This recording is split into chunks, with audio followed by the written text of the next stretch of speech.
amazing you recently opened for Jeff Foxworthy and Larry the Cable Guy.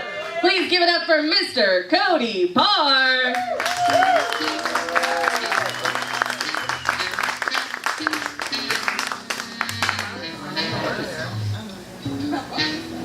Kind of like that. Thank you so much for being here tonight. I'm very excited that there are a lot of paying people here because being a stand-up comedian in Central Oregon doesn't pay that great. We all depend on you. Now, I had to get a part-time job because being a stand-up does not pay that well yet in this stage of my career.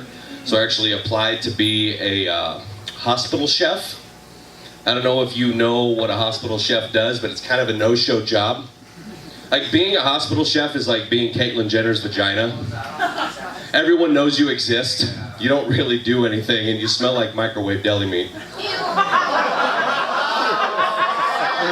Yeah. Take that home. Chew on that. Yeah. You can feel that in your throat. Like, it's graphic. Yeah.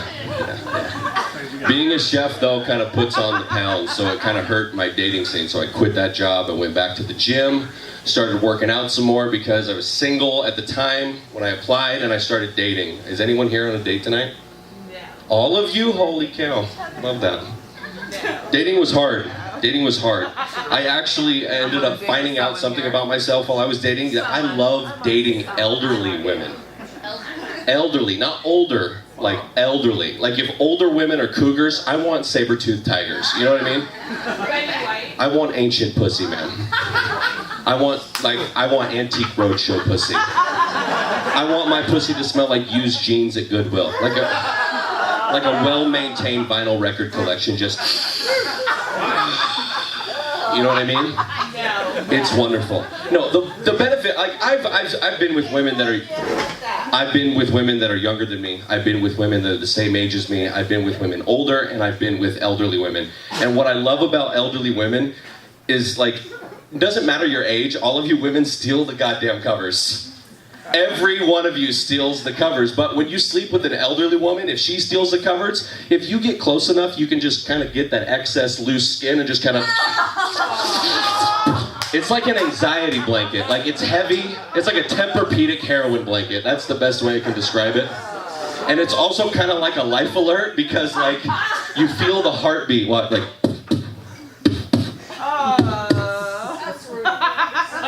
Doris? Oh, thank God. It's like a twofer. I love that. I love that. I love it. No, it's great. Like elderly, no joke, the elderly woman that I slept with works at a memory care center. She didn't know who I am anymore, so it's good. Sir, that's disgusting of you. Like, he's like laughing like he knows what I'm talking about. She literally comes over and is trying to be naughty for her young man, and she's like, I made these panties out of linens from the Titanic. Bent over to take them off, blood rushed to her head, passed out, and I left. With turkey, mashed potatoes, like a whole lunch that she had prepared. It was great. Loved it. Loved it. Yeah, I dated a single mom who was my age after that, so just to kind of balance things out. Yeah, I didn't realize though that, like, when you go to date a single mom, like, I thought I was going for a test drive and I signed up for a lease. No clue that I did that. 1 year I signed up. Instant dad bod. Look at this. That's disgusting. That looks like Danny DeVito's kneecap after a marathon. Like, that ain't right. That ain't right. You know how long it takes to get rid of this? This guy's like, yeah, I totally do, man. It's disgusting. I started eating healthier, though. I had to eat healthier. It's a lot easier to do that, like, back in the day. Nowadays, it's harder, because, like, you don't know where your food is actually coming from. They tell you, but you don't even know if it's real. Like, back in the day, we used to grow our own food. Like, you grew this, your neighbor grew that. If you wanted what each other had, what did you do? You would trade. Exactly right. You would trade. You would barter. And you knew where you were getting the substance from. You trusted it. Nowadays, when this, like, once, like, all the, like, the country became so diluted with all these fast food joints. And at a certain point, we became the fast food nation. Everybody was just getting fast food, and there needed to be a leader and a face for this fast food nation. A president, have you. there were two mascots that were trying to be the face and the poster person for the nation, for the fast food nation, and it was Colonel Sanders and Ronald McDonald. And I don't know if you know this, you can Google it, but the very first Ronald McDonald was a woman underneath all the makeup and the costume and everything. So you had this entitled clown of a woman and this rich tan racist traveling the country debating each other as to who should be the leader and the president of the fast food nation. And the last debate was the great one. I don't know if you saw it, but this is kind of how it went down. Ronald McDonald, she's up there. She's like, my opponent does not deserve to lead this fast food nation. If you look at his resume, he has multiple bankrupt locations in Atlantic City and New York. He has no experience. He does not deserve this. And Ronald McDonald was all over him. Colonel Sanders wasn't having it. He's like, whoa, whoa, whoa. Listen, everybody. All right, calm down. I love everything about this fast food nation. Let's talk about the real issue here. My opponent is trying to get into the chicken game, all right? I am chicken. Let's talk about the 30,000 chicken McNuggets that this country will never see. Let's talk about that.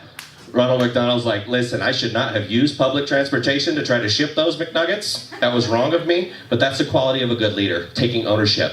You know what's not the quality of a good leader? Disrespecting women. Let's talk about the video that leaked where Colonel Sanders was on tape saying he grabbed Wendy and Dairy Queen by the cookie. Let's talk about that. Grab him by the cookie. He said it right on camera.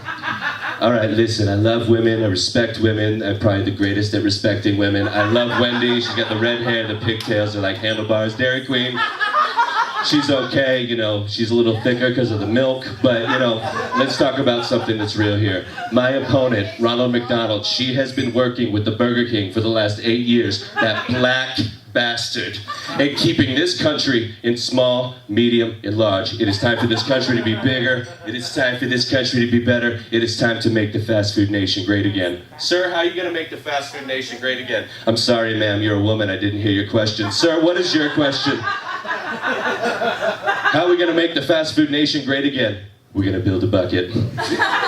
You're going to what? We are going to build a bucket. Who's going to pay for the bucket? Taco Bell. Taco Bell is going to pay for the bucket.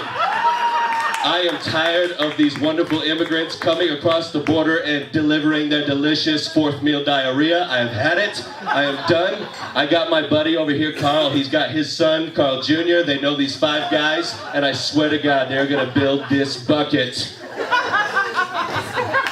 I don't know if you guys have heard, but he was actually up for the Nobel Peace Prize for all the work he did between P.F. Chang's and Panda Express. Yeah. Colonel Sanders ended up winning the debate, winning the president of the fast food nation. But, like, let's be honest, being the president is like being Bruce Jenner's dick. Half of the country believes you are now a pussy. But the other half of the country knows you've been a dick the whole time. Guys, my name is Cody Parr. Thank you so much for your time.